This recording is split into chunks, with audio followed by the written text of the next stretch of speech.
reason why we're here. It's my great pleasure to now introduce Dr. Wolfram Goessling. Dr. Goessling is professor and also chair of internal medicine at Yale School of Medicine. He is chief of internal medicine at Yale New Haven Hospital and physician-in-chief for medicine across the Yale New Haven health system. His research focuses on liver development, regeneration, and cancer, with pioneering work using zebrafish models and chemical genetic screening to identify therapeutic targets.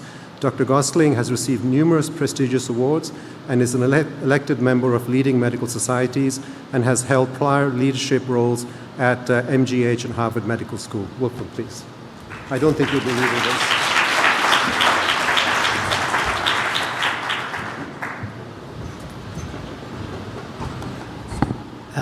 I wanted to thank Dr. Benini and Dr. Mehal for the kind invitation. And I have to say, when they approached me and asked me to speak at the Connecticut Liver Health Day, I had to look it up because I'd never been to a state liver health day.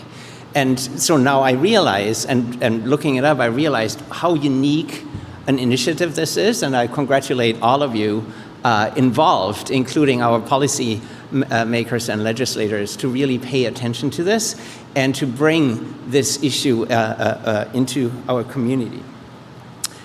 I wanted to start, I also have to say, I have a little bit of performance anxiety. There are many of my colleagues here in the audience who are seasoned and established hepatologists, and so I hope I don't get it wrong when I talk about liver physiology. I wanted to start telling you about a patient.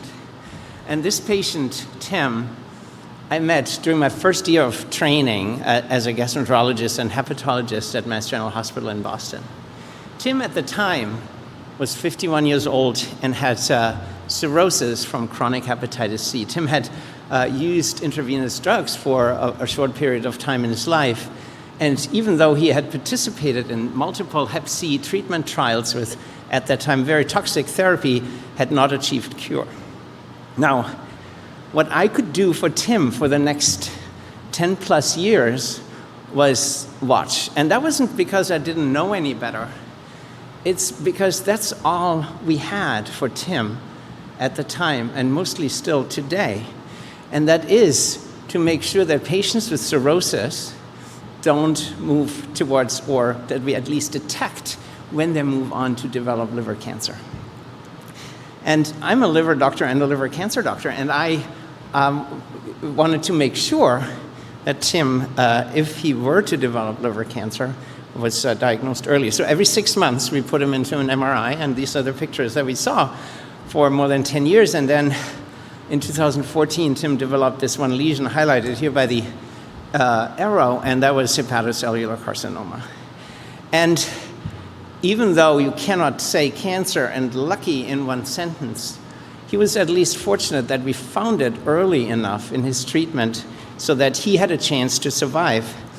Tim received a liver transplant in 2015, and he has continued to do well.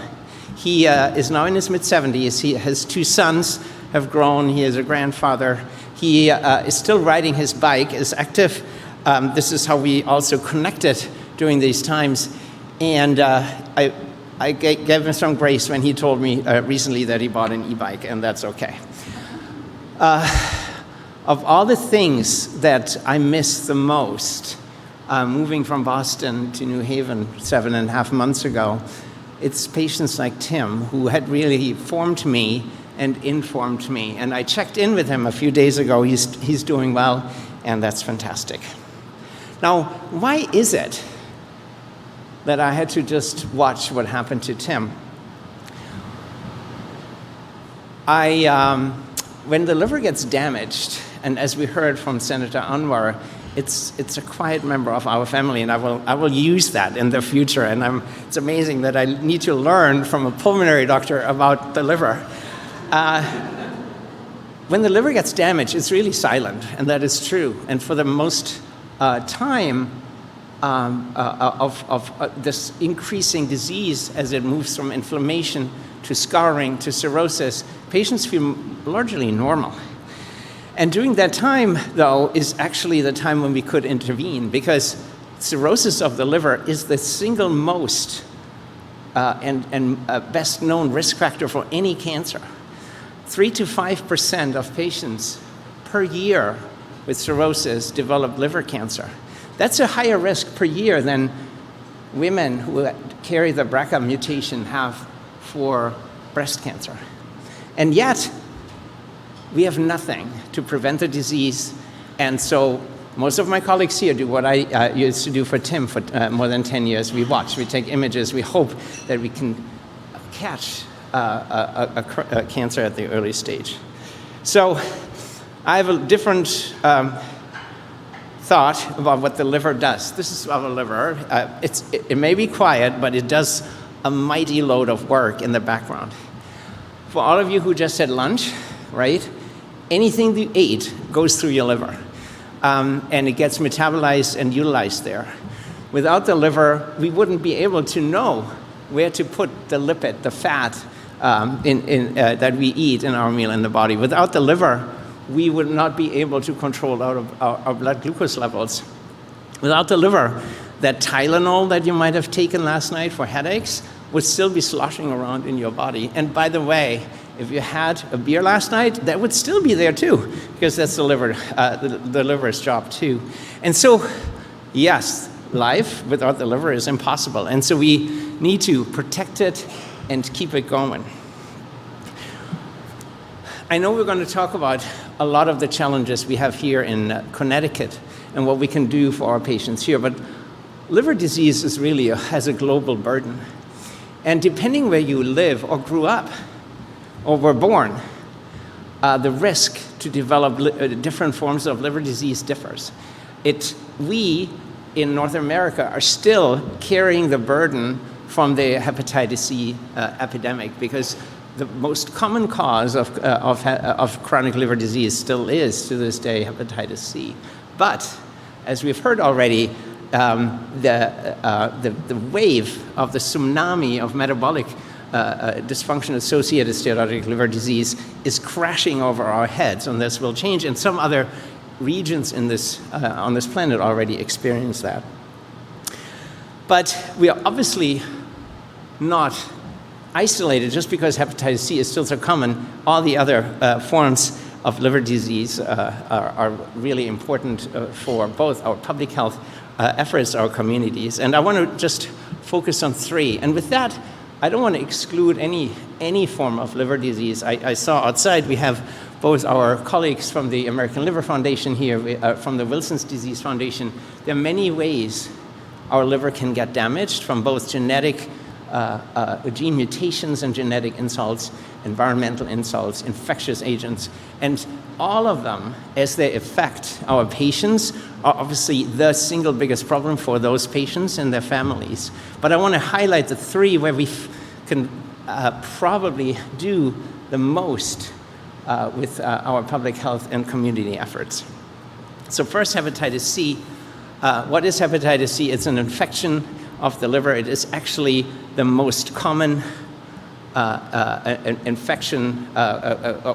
infectious agent causing chronic disease in the United States.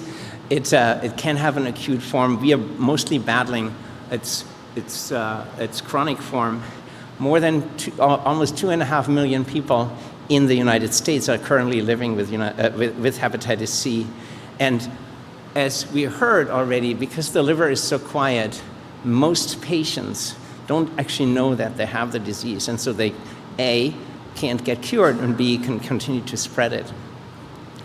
We have magical cures. This shows what our science and technology and research efforts in this country are capable of, from being able to find the virus in the 80s, late 80s, to developing a cure. This country did this in less than 3 decades.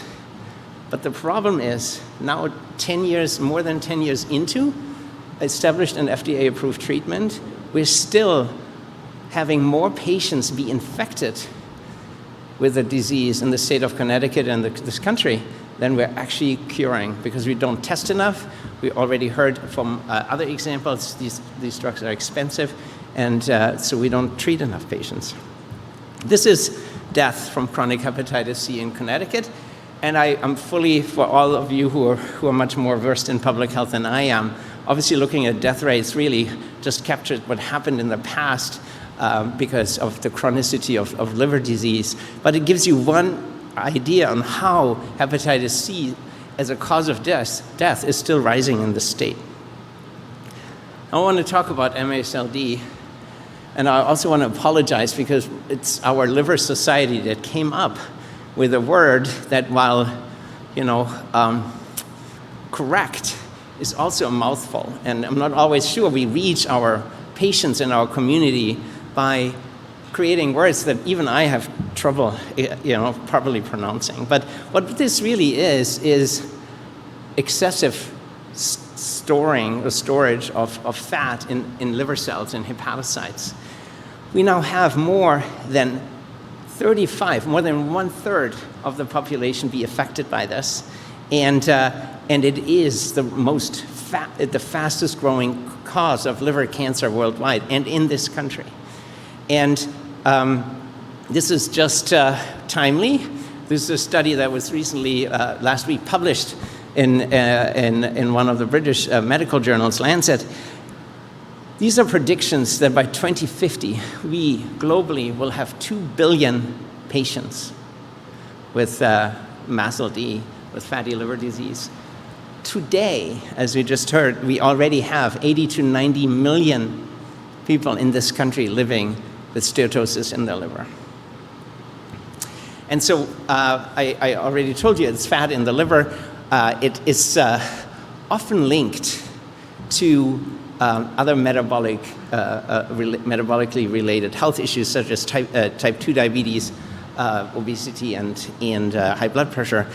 But it also, obviously, as we just heard, is a reflection of both what we eat and what we have available as food and where we live.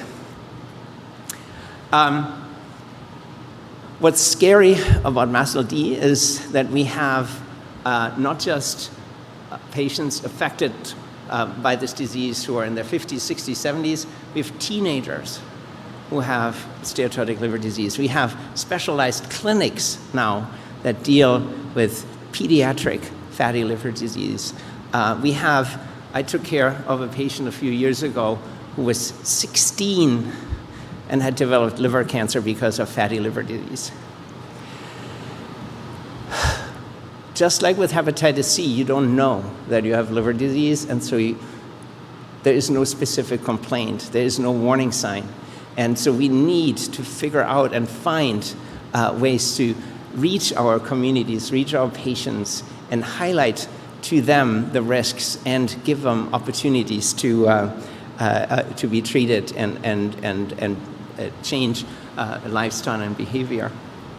I want to highlight we have the two companies here as sponsors of this day who have FDA-approved drugs for MASLD, and that's fascinating and fantastic, but they're currently only approved for the later stages of disease. So we essentially wait for our patients to get sicker and sicker so that we can actually give them the approved drugs, and that's obviously problematic. This is death in Connecticut by non-alcoholic fatty liver disease, or MASLD, again, reflecting more of the past than what was coming ahead. I feel we can't talk about liver disease without talking about alcohol, because 50% of all liver disease patients drink alcohol. One of my former colleagues at Mass General Hospital, Tracy Simon, published a study just before the pandemic that shows if we as a society stop drinking alcohol, we would get rid of 50% of liver disease and 50% of all liver cancer. Imagine if you had a drug for any disease that would cut complications by 50%. Now, we all know,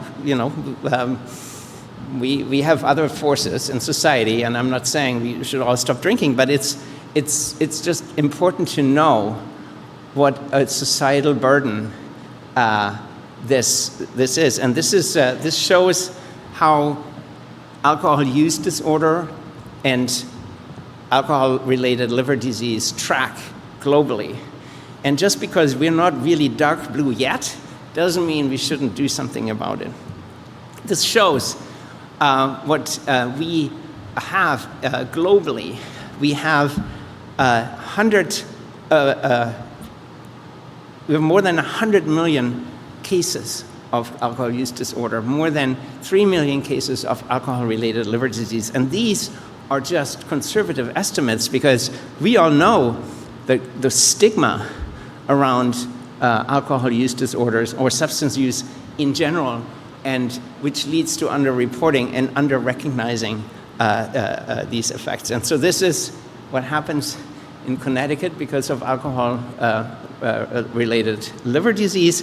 Also, those numbers have gone up in recent years. And again, they only capture what happened in the past. Now, recognizing these challenges, right, you can be glum and feel like, what can we possibly do? And so I want to go back to Tim. You know, I didn't save Tim's life. What Tim needed was a team. We had radiologists, interventional radiologists, transplant hepatologists, transplant surgeons, social workers, psychiatrists, everyone involved in his care.